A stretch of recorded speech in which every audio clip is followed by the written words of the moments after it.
Test করা হোক যে আসলেই এ বাচ্চা বাবাকে। আপনারা আমাকে টেক দিচ্ছেন, বিভিন্ন পত্রিকায় টেলিভিশনে বলা হচ্ছে।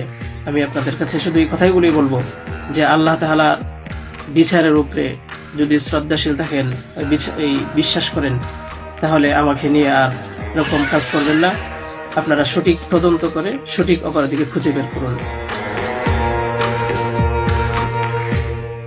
ধর্ষিত শিশু, তার গর্ভে যে জন্ম নেওয়া শিশু, তার পিতা হিসেবে এই যে আমানুল্লাহ যে হুজুর, তিনি 100% নিশ্চিত হয়েছেন। তার মানে ওই শিশু ধর্ষিত হয়েছিল, এটা 100% কনফার্ম। এখন আর আপনি যেটা বলছেন যে শরিয়া ভিত্তিক বিচার, আসলে এটার আইনগত কোনো ভিত্তি নেই। শরিয়া ভিত্তিক বিচারের কোনো আইনগত ভিত্তি নেই। এখন তার একমাত্র বিচার হচ্ছে যে সাক্ষ্য প্রমাণে, যেহেতু দালিলিকভাবে সে প্রমাণিত হয়েছে, এখন বাকি সাক্ষ্য প্রমাণে প্রমাণিত হলে তার একমাত্র শাস্তি মৃত্যুদণ্ড, এর বিকল্প কিছু নাই। শিশুর তো এখন পিতাই নির্ধারিত হয়েছে সরকারিভাবেই, এটাই তো বৈজ্ঞানিকভাবে প্রমাণিত হয়েছে যে সে আমানুল্লাহ পিতা। এই শিশুর সকল দায় দায়িত্ব আমানুল্লাহ গ্রহণ করতে বাধ্য। তাছাড়াও আর একটা অপশান আছে যে ওই শিশুর রাষ্ট্রও তার দায়িত্ব নিতে পারে, সেই শিশুর সকল দায় দায়িত্ব রাষ্ট্র নিতে পারে। আর যেহেতু তার পিতা প্রমাণিত হয়েছে, ধর্ষণের বিচার ভিন্ন জিনিস।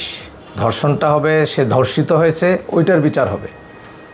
আর যে শিশু পৃথিবীতে আসছে, তার পিতা হিসেবে আমানুল্লাহ তার সকল দায় দায়িত্ব নিতে বাধ্য। আজকে অথবা আজকে মঙ্গলবার, আগামীকাল বুধবার অথবা বৃহস্পতিবারের মধ্যে চার্জশিট পুলিশ কোর্টে দাখিল করবে, বিজ্ঞ আদালতে চার্জশিট দাখিল করবে। চার্জশিটের মধ্যে ওই ডিএনএ যে রিপোর্ট আছে সহ সংশ্লিষ্ট যত কাগজ আছে সব চার্জশিটের সাথে ইনক্লুড করা আছে। এখন যেহেতু ডিএনএ টেস্ট ম্যাচ করেছে, আমাদের দাবি হচ্ছে যাতে যথাযথ কর্তৃপক্ষ, আইনি কর্তৃপক্ষ আইন মোতাবেক, আইনে যা আছে সেই সর্বোচ্চ শাস্তিটা যাতে নিশ্চিত হয় এবং দ্রুততার সহিত ন্যায় বিচার পায়। কারণ আমরা জানি এখনও চার্জশিট হয় নাই।